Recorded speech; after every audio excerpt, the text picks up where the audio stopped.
Now, as for some of the things we particularly liked from the series, number one being, and I quote from our Google Doc of episode notes, Qui-Gon, Qui-Gon, Qui-Gon, Qui-Gon, Qui-Gon.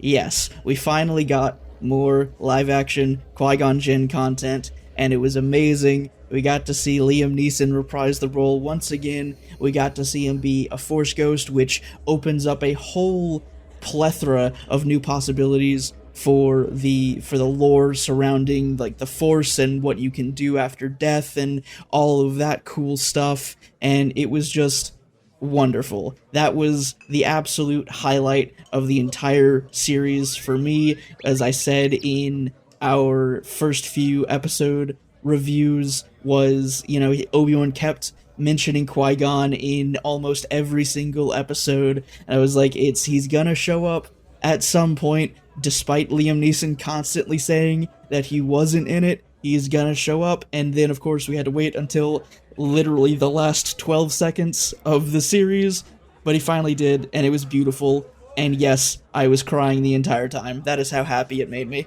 Liam Neeson is, in fact, a lying bastard. Thank you, Liam Neeson.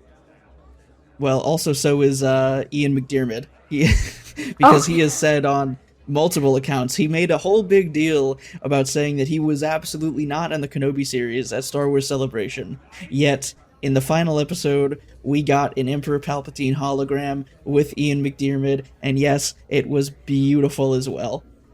Usually, you guys know our opinions on random cameos in other shows, but the two of them in this particular show broke that rule.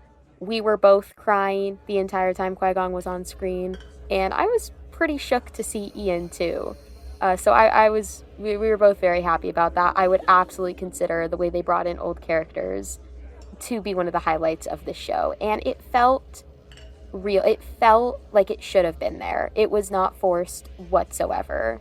Like, they set up Qui-Gon, and it got paid off. I'm satisfied.